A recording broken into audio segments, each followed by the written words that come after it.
ബൈബിളിലൊരു വാക്യമുണ്ട്, ചോദിക്കുന്നതിലും നനയ്ക്കുന്നതിലും. അപ്പം ഞാൻ ഒരു കാര്യം കൂടെ തുടക്കത്തിൽ പറയാം, നീ ആഗ്രഹിച്ചതിനേക്കാൾ വലുതാ നിനക്ക് തരാൻ പോകുന്നു. യോഗത്തിന് സ്വത്രാഴ്ചയില്ലേലും വരാം, പക്ഷേ ആഗ്രഹം വേണം. കർത്താവ് എനിക്ക് ഇന്നത് ചെയ്യുമെന്നുള്ള ആഗ്രഹം. കൂടെ നമ്മുടെ ആഗ്രഹമൊക്കെ, ഞാൻ എൻ്റെ ആഗ്രഹം എൻ്റെ അടുത്തിരിക്കുന്ന ആളോട് പറഞ്ഞാലേ പ്രശ്നമുള്ളൂ, പക്ഷെ എൻ്റെ ആഗ്രഹം ദൈവത്തോട് പറഞ്ഞാൽ ഒരു പ്രശ്നവുമില്ല. അപ്പോൾ കർത്താവ് മനസ്സിലാക്കും, ഇവന് ചില ആഗ്രഹങ്ങളൊക്കെ ഉണ്ടല്ലോ. ദൈവം മേളിയിരുന്ന് നോക്കുക, നിങ്ങൾക്ക് ചില ആഗ്രഹങ്ങളൊക്കെ ഉണ്ടല്ലോ.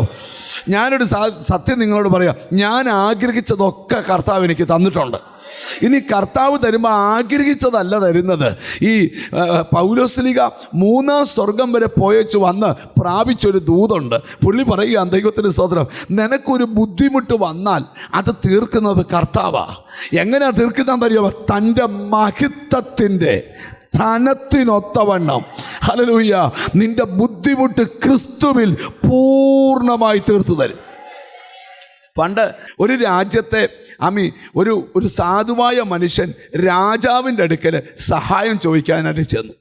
രാജാവേ, എൻ്റെ കുഞ്ഞിനെ വിവാഹം കഴിപ്പിക്കുവാണ്, എനിക്ക് കൊട്ടാരത്തിൽ നിന്നൊരു സഹായം തരണം. അങ്ങനെ അവനോട് ചെന്നപ്പം രാജാവ് പറഞ്ഞു, ദൈവത്തിന് സ്തോത്രം, സ്വർണ്ണശേഖരം തുറക്കാൻ പറഞ്ഞു. അങ്ങനെ ആ കഥ. സ്തോത്രം. അങ്ങനെ സ്വർണ്ണശേഖരം തുറന്നിട്ട് പറഞ്ഞു, ഒരു വലിയ ചാക്കെടുത്തോണ്ട് വരാൻ പറഞ്ഞു. ആ ചാക്കിങ്ങനെ പിടിക്കാൻ പറഞ്ഞു.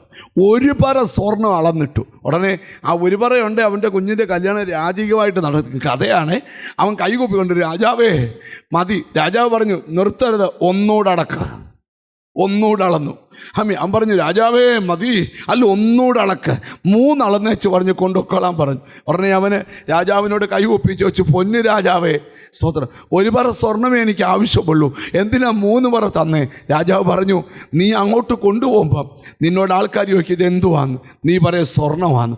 എവിടുന്നാന്ന് ചോദിച്ചു. അവൻ പറഞ്ഞു, കൊട്ടാരത്തിൽ സഹായം ചോദിച്ചു പോയതാ. അപ്പം നാട്ടുകാർ ചോദിക്കും, ആ രാജാവിന് ഇത്രയും തരാനുള്ള കഴിവേ ഉള്ളോന്ന്. അപ്പം അതുകൊണ്ട് അത് എനിക്ക് നാണം കേടാ, അതുകൊണ്ട് എൻ്റെ നിലയ്ക്കൊത്താ തരുന്നേ. ഒരാമയും വരുന്നില്ല. ഹല്ലേലൂയ.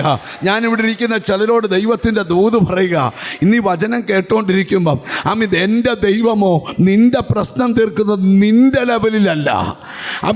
ദൈവത്തിൻ്റെ മഹത്വത്തിൻ്റെ ധനത്തിനൊത്തവണ്ണം ക്രിസ്തുവിൽ ഇച്ചിരി അല്ല, 2024 നിൻ്റെ പ്രശ്നം പൂർണ്ണമായി തീർത്തു തരും.